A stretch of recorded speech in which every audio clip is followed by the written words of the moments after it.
اسی طرح یہاں ایک مسئلہ آگے یہ بیان کیا جا رہا ہے کہ شوہر اپنی بیوی کا بوس و کنایا اگر کرے تو اس کا وضو جاتا رہے گا یا نہیں جاتا رہے گا؟ تو اس کے بارے میں حضرت اماں عائشہ الصدیقہ رضی اللہ تعالیٰ فرماتی ہیں کہ نبی کریم صلی اللہ علیہ وسلم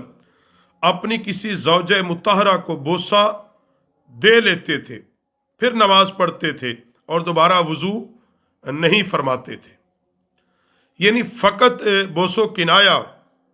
اگر شوہر اپنی بیوی سے کرتا ہے، صرف یعنی کہ بوسے کی حد تک یا ہاتھ لگا لیتا ہے، تو اس سے اس کا وضو نہیں ٹوٹے گا، وہ وضو اس کے لیے کافی ہے۔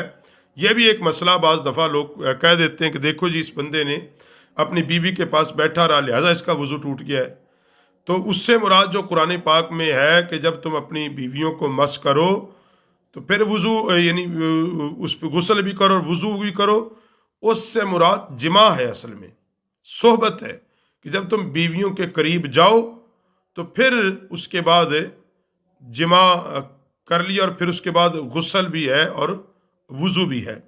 اگر ایسا کچھ نہیں، فقط بوسہ دیا یا ویسے ہاتھ لگایا تو پھر آپ کا وضو نہیں ٹوٹے گا۔ اور اسی بارے میں حضرت ابن عباس فرماتے ہیں مجھے کوئی فرق نہیں پڑتا کہ بیوی کو بوسہ دے لوں یا خوشبو سونگھ لوں، جو اس نے خوشبو لگائی ہے اس کو سونگھ لے یا اس کے سر کو محبت سے سونگھا ہے تو یا بوسہ دیا ہے۔ حضرت عباس فرماتے ہیں، یہ نبی علیہ الصلوۃ والسلام کے عظیم صحابی فرماتے ہیں کہ مجھے کوئی فرق نہیں پڑتا، یعنی وضو کی کوئی حاجت نہیں ہے۔ اور آگے حضرت علی المرتضیٰ اور ابن عباس فرماتے ہیں کہ لمس کا جو قرآن میں ذکر آیا ہے اس سے مراد جمع ہے، اس سے مراد جمع ہے، اصل میں اس سے مراد بوس و کنایا نہیں ہے۔ حضرت ابو ہریرہ رضی اللہ تعالی عنہ نے نبی کریم صلی اللہ علیہ وسلم سے روایت فرمایا، آپ صلی اللہ علیہ وسلم نے فرمایا نماز میں قہقہ لگا کر ہنسے تو وضو بھی دوبارہ کرے اور نماز بھی دوبارہ پڑھے۔ اب یہ ایک مسئلہ ہے، اگر کوئی آدمی نماز میں کھڑا ہے اور وہ اتنا ہنسا ہے، یعنی قہقہ لگا کے ہنسا ہے، اتنا ہنسا کہ اس کی آواز پیدا ہوئی اور اس کے ساتھ والے آدمی نے سن لی ہے، اب اس کی نماز بھی ٹوٹ جائے گی اور وضو بھی ٹوٹ جائے گا۔ وہ وضو بھی دوبارہ کرے اور وہ نماز بھی دوبارہ پڑھے۔ اس پر دوسری احادیث دلیل کے طور پر کہ جب حضور صلی اللہ علیہ وسلم، یہ مشکات شریف میں ہے اور یہ اربعین نووی کے اندر بھی ہے اور ریاض الصالحین کے اندر بھی ہے کہ نبی کریم صلی اللہ علیہ وآلہ وصحبہ وبارک وسلم نماز پڑھا رہے تھے، ایک نابینا آدمی چلتا چلتا، وہ راستے کا نہیں پتا تھا تو وہ کنویں میں گر گیا بیچارہ۔ تو صحابہ جو پیچھے تھے وہ زور سے ہنس پڑے، تو نبی علیہ الصلوۃ والسلام نے فرمایا کہ تم وضو بھی دوبارہ کرو اور نماز بھی یہ دوبارہ پڑھی جائے گی۔ تو ان دونوں احادیث کو، یہ احادیث جو میں نے پہلے بیان کی، یہ احادیث سے حضرت ابی ہریرہ اور حضرت انس بن مالک بھی اس سے روایت کرتے ہیں، سنن داریں قطنی کے اندر ہے کہ نبی علیہ الصلوۃ والسلام نے فرمایا کہ کوئی نماز میں قہقہ لگا کر ہنسے تو وضو بھی دوبارہ کرے اور نماز بھی دوبارہ پڑھے۔ ہر حالت نماز کے اندر اگر کوئی ہنسے اور قہقہ لگائے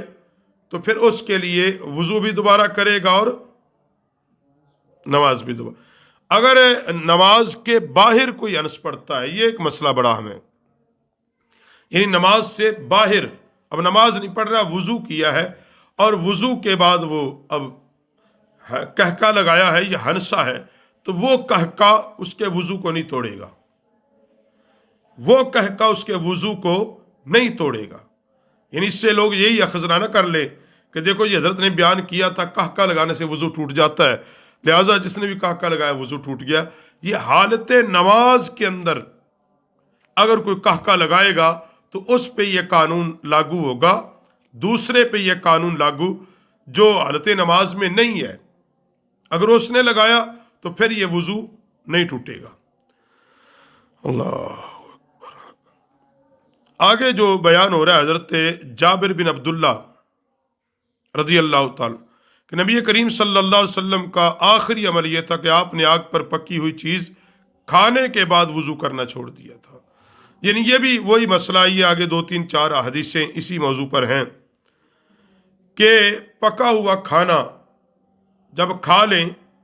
یا دودھ پی لیں، چائے پی لیں، اس کے بعد وضو کرنا چاہیے کہ نہیں، یہ ایک لوگ مسئلہ پوچھتے ہیں۔ یاد رکھو یہ تمام احادیث کا جو مجموعہ ہے وہ یہ ہے، اگر آپ نے کھانا کھایا ہے، دودھ پیا ہے، چائے پیے، اس کے بعد کلی کر لینی چاہیے، وضو کی حاجت نہیں ہے، اچھے طریقے سے کلی کر لیں تاکہ منہ میں جو اس کے اثرات ہیں وہ ختم ہو جائیں۔ کیونکہ اس پہ حدیث حضرت عبداللہ بن عباس فرماتے ہیں، ایک مرتبہ آقا علیہ الصلوۃ والسلام نے دودھ پیا اور کلی کی، عرض کی یا رسول اللہ آپ نے یہ کلی کیوں کی؟ تو آپ علیہ السلام نے فرمایا اس کے اندر چکناہٹ ہوتی ہے، دودھ کے اندر وہ چکناہٹ ہوتی ہے جو منہ میں جم جائے گی، تو یہ اس لیے کلی کر لینا ہی اس کے لیے لازم ہے کہ وضو نہیں اس کا ٹوٹتا ہی کوئی کھانا کھاتا ہے۔ اب یہاں یہ کچھ لوگ کہتے ہیں جی جو آگ پہ پک جائے تو وہ اگر کھایا جائے گا تو دوبارہ وضو کرنا چاہیے، اس کی پھر اور طویلیں دیتے ہیں اپنی طرف سے، وہ جی آگ جی جہنم کی آگ سے ہے، رس سے ہے، اور لہٰذا پھر وغیرہ وغیرہ، ایک جمع تفریق کرنے کے بعد وہ کہتے ہیں دیکھو جی وضو تو کرنا چاہیے۔ بات رکھو ہماری ذہن کی جمع تفریق کا نام شریعت نہیں ہے، شریعت نام ہے رسول اللہ کے مبارک عمل کا نام، شریعت نام ہے رسول اللہ کی سنت مطہرہ کا نام، اور شریعت نام ہے اللہ کے حکم کا اور قانون کا نام۔ جب نبی کریم صلی اللہ علیہ وسلم نے دودھ پینے کے بعد کلی فرمائی ہے اور حضور علیہ الصلوۃ والسلام نے کھانا کھانے کے بعد وضو نہیں کیا، تو ہم کون ہوتے ہیں اپنی طرف سے یہ فتویٰ دے دیں کیا ہم کریں گے؟ ایسا نہیں ہے۔ اگر ہاں ویسے کوئی کرتا اپنی مرضی سے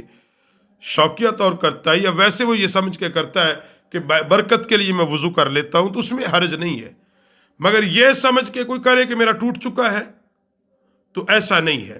اسی لیے یہ دوسرا مسئلہ کہ اکثر لوگوں کو یہ وسوسہ ہوتا رہتا ہے کہ اس کی خارج ہو رہی ہے، یعنی جیسے ہوا خارج ہوتی ہے، اور یا وہ یہ سمجھتا ہے کہ مجھے پیشاب آ رہا ہے حالانکہ آتا نہیں ہے، یا قطرے گر رہے ہیں حالانکہ گرتے نہیں ہیں، تو نبی علیہ الصلوۃ والسلام نے فرمایا کہ شیطان اس کے اندر یہ وسوسہ ڈالتا ہے کہ وہ یہ سمجھتا ہے کہ میرا وضو ایک بار کرتا ہے پھر وسوسہ ڈالتا تیرا ٹوٹ گیا ہے، اس کو ایسے محسوس ہوتا ہے جیسے ہوا خارج ہوئی حالانکہ ہوتی نہیں ہے۔ تو فرمایا یہ شیطان وسوسہ ڈالتا ہے تاکہ یہ اسی دھندے میں لگا رہے، اللہ کی طرف متوجہ نہ ہو،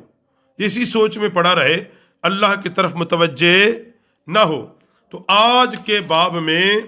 وضو توڑنے والی چیزیں حدیث رسول سے ہم نے بیان کی، رسول اللہ کی احادیث اور عمل کے ساتھ۔ تو یہ جو احادیث مبارکہ بیان کی، ان سے یہ جو جتنی جب وضو ٹوٹنے کے جو اسباب، اور ان میں ایک سبب بہنے والا جو خون ہے، جب خون بہنے کے بعد وضو کرنا چاہیے، حضور کا فرمان ہے، اور اسی کا رسول اللہ صلی اللہ علیہ وسلم نے حکم دیا، کیونکہ ہر بہنے والا خون کو حرام قرار دیا گیا ہے۔ اللہ رب العالمین ہمیں دین کی سمجھ اور فقہ کا علم حاصل کرنے کی توفیق بخشے۔